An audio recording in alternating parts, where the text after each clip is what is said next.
Changes, a Generation X-based fic. Chapter 6, Unwelcome Intrusions.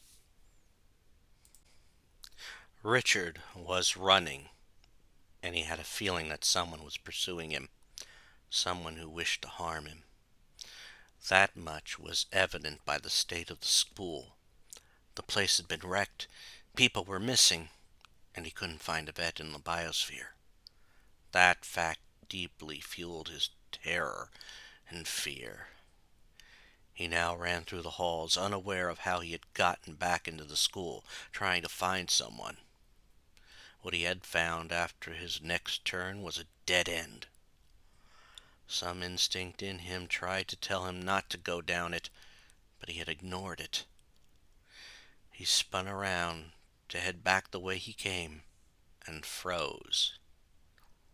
Standing at the junction he had just left was the figure he learned was M-Plate. He was trapped. The figure slowly advanced, speaking with an evil in its voice that chilled him to the bone. "Mr. Cale, I have been waiting for some time to meet you.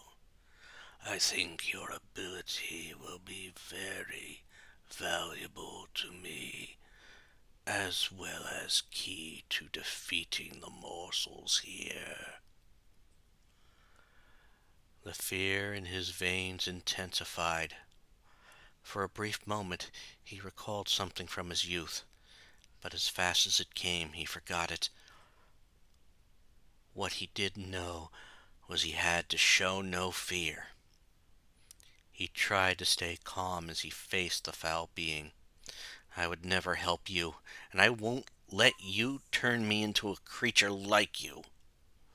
He tried to figure out the best course of action. Because of his power, he knew if he got too close to M-Plate, he would gain those abilities. But the fiend would grab him, keeping him within close proximity. He could try to run by, but the hall appeared too narrow. There was literally no way out. M-Plate kept advancing as he spoke. "You can't avoid it, Cale. You will be one of my group, either by your own doing or unwilling. I know it is your fear, so cease trying to hide it. In fact, one more step, and you are mine." He then realized that M-Plate was just at the range of his powers. One more step and it would be over. M-Plate took that step. In that instant he felt M-Plate's power take over. He felt his body collapse to the floor as it transformed. While that happened, he felt M-Plate's personality start to subdue his own. The evil in that personality was too powerful, and he started to have trouble breathing. He started to accept his fate as he struggled for his next breath. He then closed his eyes. When he opened his eyes, he was sitting up in bed, gasping for breath. It had been a nightmare. That didn't comfort him much, since when nightmares woke him up like that, it meant something bad was coming. He glanced at the clock, and he could tell it was 4 a.m. He quietly groaned, and then got out of bed. There was no way he would get back to sleep now. What was worse was that he had only gotten to bed a little over 3 hours ago. And if the dream was going to come true, it would happen in the near future. He quickly got dressed. Once he was dressed, he rummaged through his carry-on bag. He pulled out a small musical instrument and studied it for a moment. He had purchased it after seeing a movie years ago, and sometimes by playing it, it calmed his nerves. He would need that now, but he would also need some food. He knew of the kitchen in the main building, and decided That was where he would go. An early breakfast, and then he would calm his nerves.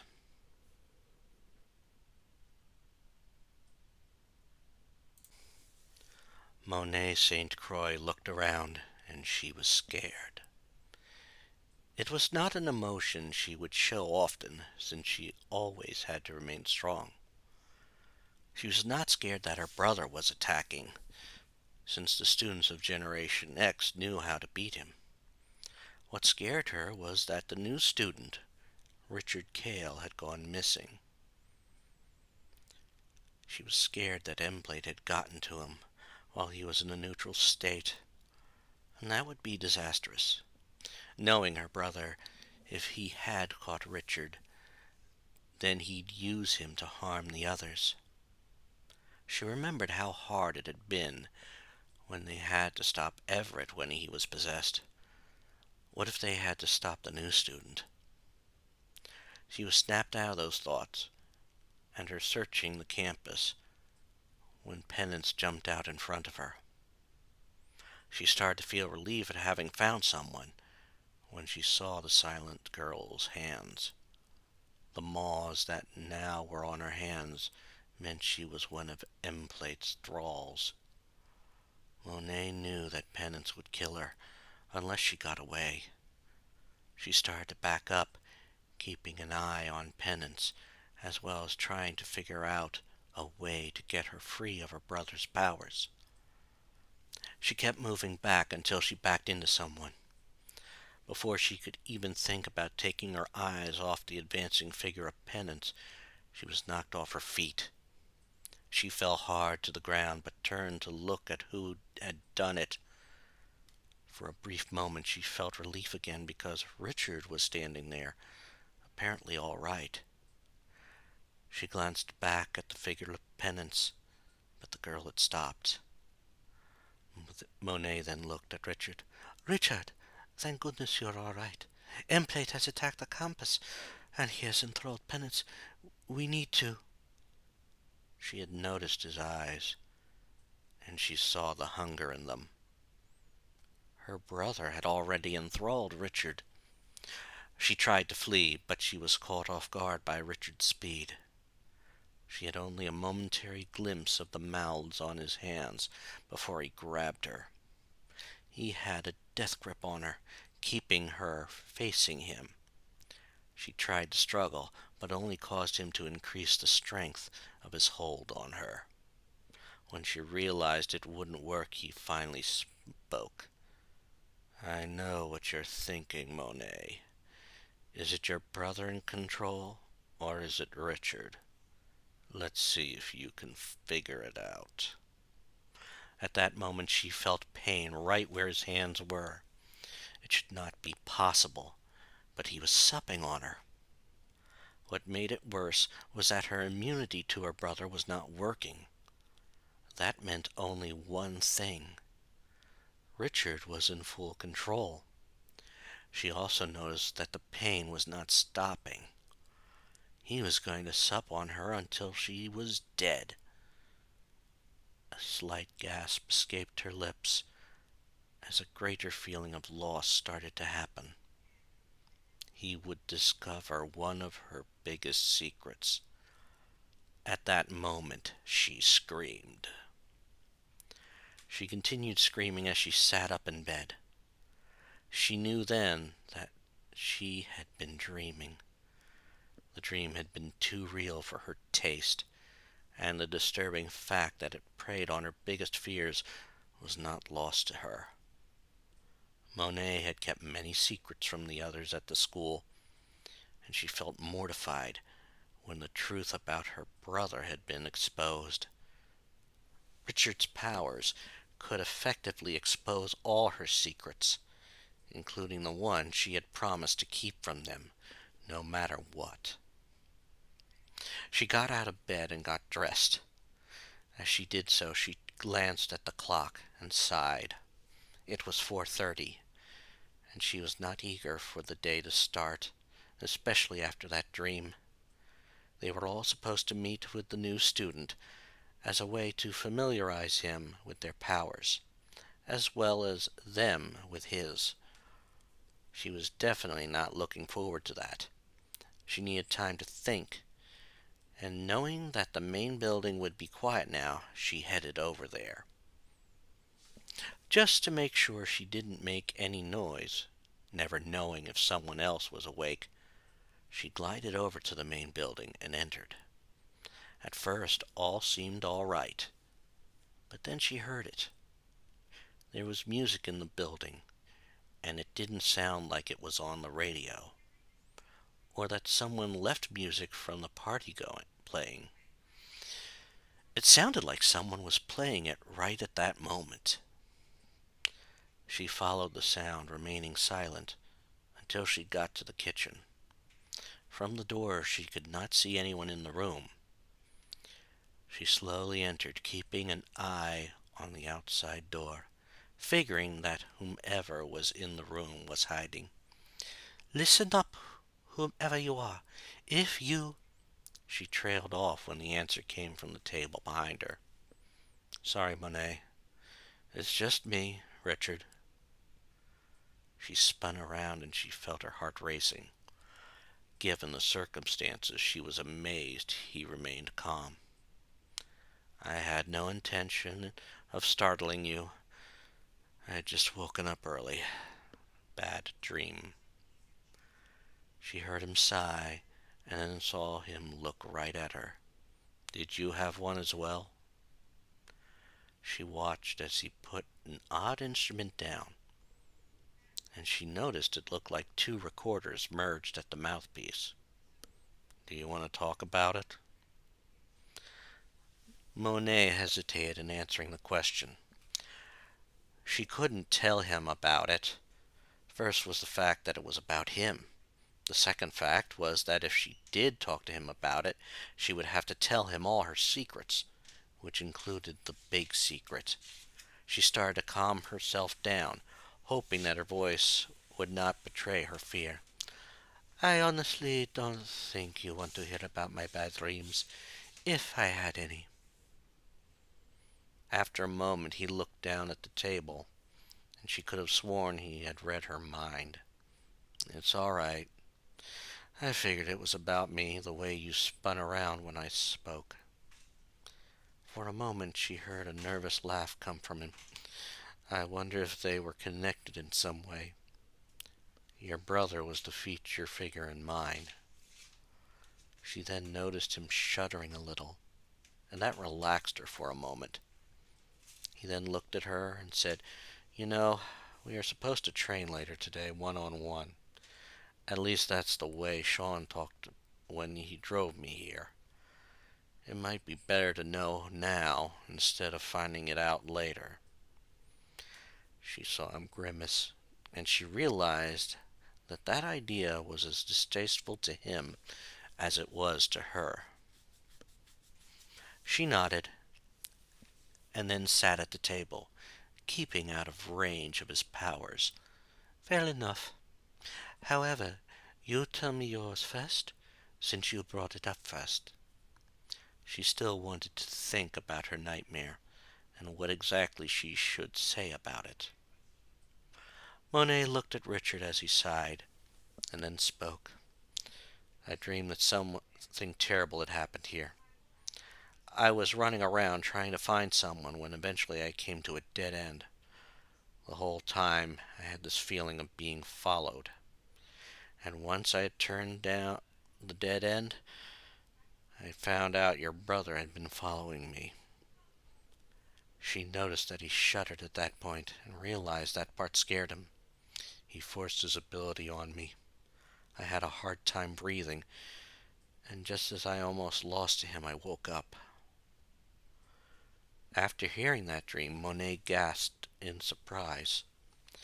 His dream had been similar to hers, and she felt she couldn't hide that. "Richard, that's very similar to my dream. The school had been attacked, and I was trying to find everyone. However, I wasn't cornered by my brother. I had been caught by you, and you had begun supping on me. The immunity I had to my brother's abilities were not kicking in. She then mentioned the one thing that convinced her that her fears were justified. I had the feeling that my brother wasn't behind the attack on me when Penance was the same as you were in the dream. She saw Richard's eyes go wide, and it confirmed what they were all starting to suspect. Richard truly was in love with Penance. I won't let that happen. I won't let Emplate get control of her. I won't let that happen to her. Something in the tone of his voice scared her a little. Monet held up her hands, hoping the action would calm him down. She also kept her voice calm, hoping it would keep him from using that tone that scared her again. Richard, I think you might have been controlling her. She could tell Richard was about to protest, but she continued on. If my brother had been controlling you at the time, it is possible. I know you would not let that happen if you could control it. I just hope the dream doesn't come true. She knew she had hit the root of his fears when she saw his hands tremble a bit. After a moment, she saw him pick up the odd wind instrument. I don't want to hurt Penance, or anyone else for that matter. I will if I have to, mind you. After a moment, she saw him put it to his lips and start to play. Something about the tune seemed familiar to her. It made her think of a lullaby tune she heard when she was a baby. Listening to the music made her feel better. She looked at Richard, and she could see him physically relaxing. She was almost amazed at how he went from one tune to another. It almost made her forget her nightmare and the fears it had fed. The music continued until Richard hit a sour note. She blinked and noticed what had caused it. Paige had just run in, obviously up for her morning jog, and to get a water bottle. She had also been surprised by the two of them being in the kitchen, but took it more in stride than Richard had. Good morning, all. I'm surprised to see you up. Were you going to go jogging as well, Richard? For a moment she wondered if this was a typical time for Richard to be awake.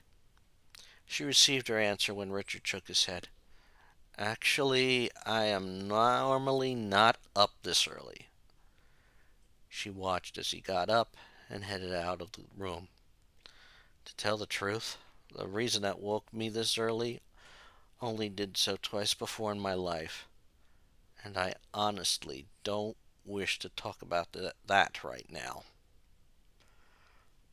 She watched him leave, and again the fear crept back into her. After a moment of silence, she heard Paige say, He does seem to be an odd one.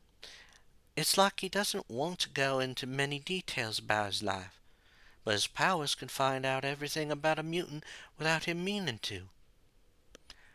She nodded in agreement. Indeed.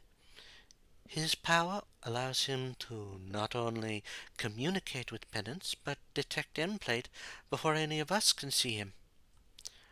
Just those two things makes me think his powerful could be a danger to us all. She blinked, amazed that she voiced the fear she had been thinking about. She was surprised when Paige nodded in agreement. You may have a point, Monet. However, I think he doesn't want his power to be that dangerous. It could be if he put his mind to it, but in all honesty, I think he has too much integrity to be that evil. With that, Paige left, and Monet started to think about that. It was possible that he didn't want to be that evil. He wanted to be in full control of his powers, and the only way to do that was to learn about them. However, that could go wrong if her brother exploited Richard. And what if Richard willingly took on that change? Focusing on that fear opened up an inner conflict, one that she always tried to keep under control.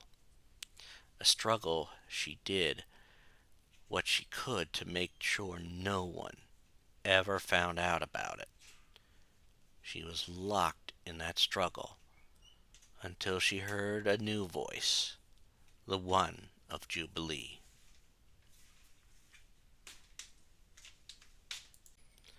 Sean Cassidy was not totally surprised by the scene in front of him. Monet had spaced out like this before, literally becoming a human statue. No one would be able to move her, and she would not respond to anyone. His big question was the one he was sure everyone was wondering. "So, what caused it this time?" It was Paige who answered, obviously back from her morning jog. "I think it had been the talk we had before I left for my jog. Apparently both she and Richard had been up early.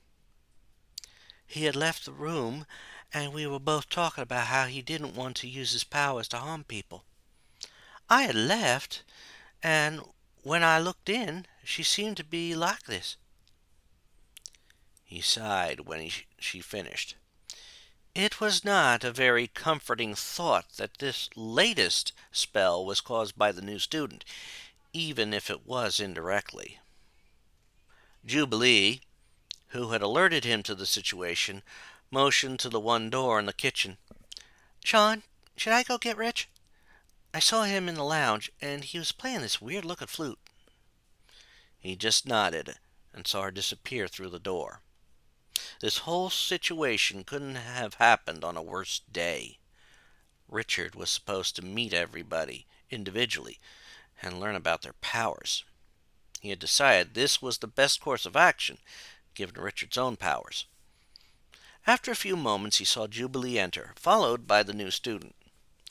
Just from his first glance he could tell something was wrong with the lad. The young man looked calm, but he could also see a lack of sleep on his face. The lad also yawned, which only confirmed the thought. "You wanted to see me, Mr. Cassidy?" Sean nodded and then motioned to Monet. I did, lad. I was wondering if ye could tell us about what caused Monet to go into one of her spells. From what Paige said, she and Monet had been talking about you before it happened." He could see a puzzled look cross Richard's face as the newest student looked at Monet for a moment. Wait a minute. What is wrong with her? Is she cataleptic? Narcoleptic? This was another reason he had set up the meeting they would have today. Each student also had their own quirks, one he was sure Richard should know about. This particular one of Monet's was the most troublesome. The only blessing they had was the fact that she had never gone into a spell in the middle of a battle. Sean just shook his head. "No, lad. Monet suffers from a form of autism. When she gets focused on something, and thinking really hard on it, she goes into a state like this. According to Paige, you had been the topic of discussion." He let his eyes rest on Richard, and could see concern in the young man's eyes. "Can ye shed some light on the subject?" The look of regret gave Richard a haunted look. Like a dark shadow had crossed over all of them. Then he heard the new student say, "Maybe I shouldn't have mentioned my nightmare to her." He then started to pace back and forth. "I hate it when they happen. I just wish I had a better idea of why." This was not what he had expected to hear, and Sean started feeling concerned that they had a new issue to deal with, and he was not an expert when it came to the mind. A new voice spoke up, and Sean realized the expert in all things mental had just arrived. Emma's tone was calm but authoritative when she spoke.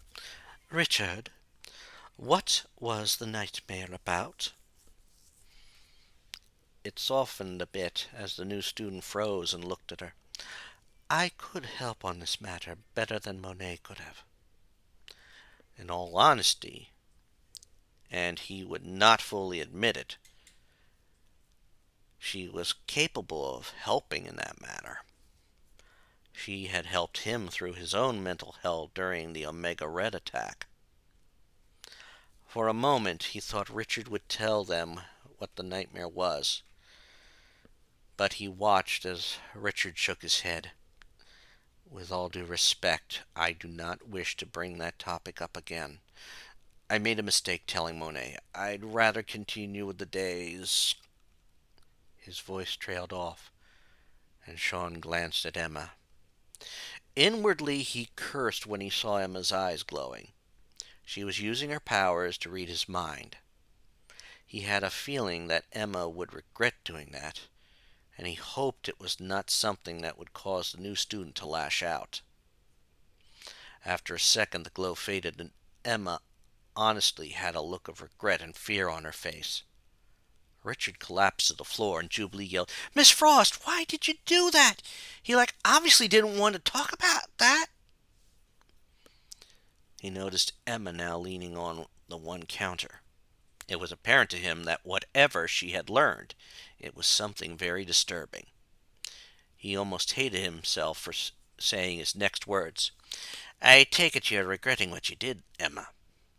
He saw her nod, and when she spoke, he felt horror go through him. He believes his nightmares are omens of the future. He's afraid they will come true, and I could not find out what it was. He had buried it deep. At those words, he saw a look of concern cross everyone's faces. The silence that followed the statement was finally broken when a voice said, So that's the cause of his concern. His nightmares are omens. Sean did the same as everyone else and turned to the person who had just spoken, Monet St. Croix. She was finally out of that state she was in and was looking at Richard. She gasped in surprise and then asked, Did Miss Frost scan his mind? Sean nodded and looked over at her. She did, lass. We had been trying to find out why you went into one of your spells. She found out he had a nightmare and that he believes it may be an omen of things to come. He took a deep breath and then asked the question. I dinna like asking this, but did he tell you about the nightmare? For a moment, he was afraid that Monet was going to go into another of her spells. Then she looked like she was about to say something when Richard started to get up. Monet, say one word, and I'll tell them about your nightmare. He was stunned as Monet appeared to go pale. If the two had shared their nightmares, he couldn't understand the fear, unless that nightmare revealed something more. He then saw Richard glare at Emma, and he could tell the young man was not happy. Miss Frost, if I had wanted everyone to know about the occasional bad dream I have, and my concerns about them, I would have said something. Something like my concerns about my dreams is something I prefer to give to those I trust, since some might think I'm crazy. Currently, there is only one person here that has fully earned that trust, and I'm sure everyone knows who that is. Richard was now standing and was heading to the door. He knew this moment could be damaging to the team and to Richard's view of the school. In a commanding tone, he said to all the students who were in the room, Could you all leave for a moment? I think Richard needs some time to be alone. He noticed Richard had stopped and looked at him. In that brief moment, he was certain Richard knew what was about to happen. He was certain Richard might not like it, but it would be better if they talked with the rest of the students out of the room. After a moment, everyone departed, except for Emma, who was still shaken by what she had found out. Sean could see that Richard was still annoyed with her, and he did not hide it when he spoke. "If you wish me to tell you about my nightmare, Mr. Cassidy, I shall. All I ask is an apology from Miss Frost before I speak." On the whole, Sean didn't think it was unreasonable. The only thing that worried him was that given Emma's nature, he did not think it would be forthcoming, and if Richard lived up to his British roots, his stubborn nature would keep him from speaking about it for a long time. Sean took a deep breath when Emma straightened up and said, "I'm sorry, Richard." It had to be a humbling moment for Emma because she had bowed her head a little. "When I heard you had been linked to Monet's spell, and then of this nightmare, I wanted to know. Not for the sake of knowing, but if a threat to this school and students was imminent, I will do what I have to in order to save these students." Sean knew what Emma was talking about. The reason she took the school on, reopened its doors, was to make up for the loss of her previous students. He also agreed that if it was something that was a threat, they needed to know. "Lad, please understand our position. We are in charge of the school and the safety of the students. I know they sometimes fight the forces that would try to harm us, but we must do what we can. I know ye told Monet about it, and we know ye fear your nightmares are omens. But can ye tell us? You have to trust us if you're going to be a student here." He watched the lad sit down, and after a moment Richard spoke. "Well, both Monet and I had nightmares. From what she told me of hers, they had a common theme. I have no doubt that there might be more to it, but you'd have to ask her for all the details of her dream. I only know what she had told me." Sean looked at Emma, and she closed her eyes.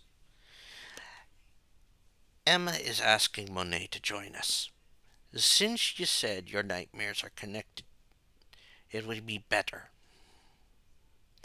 He saw the lad nod, and after a few moments Monet had returned to the kitchen. Once Monet had sat down, he looked at her, then Richard, and said, "All right. Since these nightmares share a common theme, and we are aware of Richard's concern, what were the nightmares?" Richard had motioned for Monet to go first, and once they heard about hers, and then his, Sean realized the root of the concerns. Richard had good reason to fear that nightmare, especially if it was a prediction of things to come. He then wondered if Richard had lucked out at the airport and had gotten away from there before Emplate even noticed him.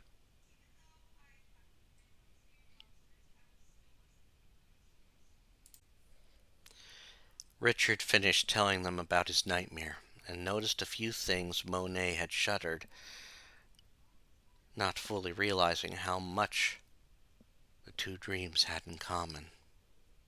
The look on Sean and Emma's faces could only be described as shell-shocked. He then lowered his head, sorry he had placed that burden on their shoulders. He then said, quite softly, "Do you understand why I didn't want everyone to know this?" Sean was the first to answer, but in his voice Richard could tell he was still trying to process the facts. "It took a great deal of bravery on your part to tell us, lad. If that nightmare was a deep fear of yours, and your nightmares are premonitions, that took a lot to tell the truth.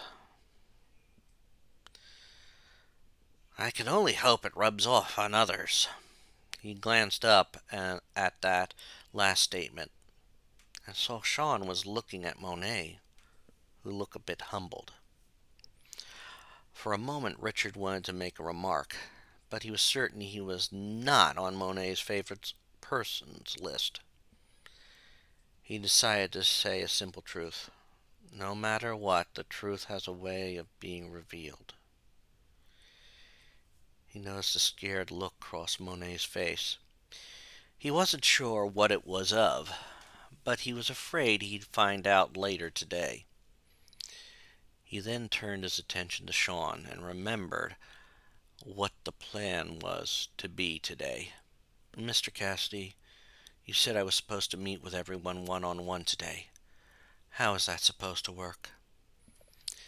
He noticed Sean sat back and smiled.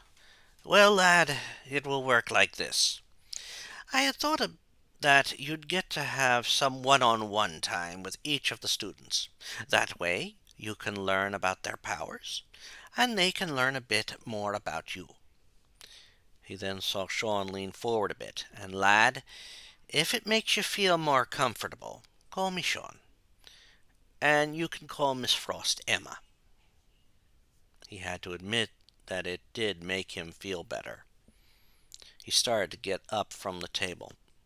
"Fair enough, Sean. In what order am I meeting everyone?" Part of him wanted to put off certain encounters. An encounter with Monet would be best put off as long as possible. In the same regards, he was not eager to experience Jonathan's powers again. It was Emma who responded to the question. "The choices were going to be by code name or by last name, when applicable." "I'm certain you'll pick the latter." The way she said it, he wondered if she had just tried to pick his mind, but maybe there was something about it that just took clear thinking. He looked at Sean, and the teacher answered the question without it being asked. "If you go by code name, you'll be starting with Chamber, which is Jonah." At the mention of the name, he shivered. "I guess Emma was right then. We'll be going by last names. That means you'll meet Angelo first." He nodded, recalling the person. "He's the one with the extendable skin?" He started to doubt his choice. He did not want to pick up a craving for cigarettes, but it was better than having Jonah's power right away. He sighed and said, "Very well. I take it you'll have to fetch him?" Sean nodded, and then left the room. For a moment that left him with Monet and Emma. He had a feeling Monet was going to keep her distance from him as long as possible. In fact, he saw she had left the room as well, leaving him alone with Emma Frost. He looked at her, and he still didn't trust her, not fully. He wondered if she could tell that, but she broke the silence. "I don't blame you for not trusting me. You aren't the first to do so, and you won't be the last." He raised an eyebrow at that one, but didn't want to inquire. He just coolly said, "Well, maybe you shouldn't do those mind probes then. I could compare them to a home invasion or another crime, but I'll be a gentleman." He let the words sink in, and was surprised to hear her say, "I deserve that comment. To my defense, as I said before, I will do what I can to protect the students here. I've lost one group of students in the past, and I do not want to repeat that." For a moment he felt bad about his statement, but calmed himself down. "I can respect that a bit. But you could have let me have time to tell you instead of just waltzing in and taking the info out. If I wasn't in control of my own abilities or I was hurting someone, I can understand you going in there." She gave him a wry smile, and he wondered if that was meant to be a threat. "Don't worry, Richard. If that were the case, I would be. I would try to make sure you stay safe, even if I had to put you down. However, if you are trying to pull the wool over our eyes. He held up his hands. Message received. He now fully understood Emma was not a person to cross. However, he felt she also understood that he wasn't a person to cross either. The tension that statement caused lasted until Sean had returned with Angelo Espinosa behind him. Sean had a smile on his face as he said, "Well, we have Angelo, and I even made sure you two would have some privacy. I figured it would be best that while you learn the abilities, Richard, that no one can bother you. So I managed to get Penance to leave the biosphere so you can train in there." For a moment he felt a little sad by that. He would have loved to see Penance again, or have her watch him. However, he understood why that was best. He nodded and then said to Angelo, "Well, shall we have some fun?" He watched as Angelo nodded and headed for the door. "Indeed. Now you'll get to see what it's like to have a fun ability." He then followed Angelo all the way to the biosphere where the fun would begin.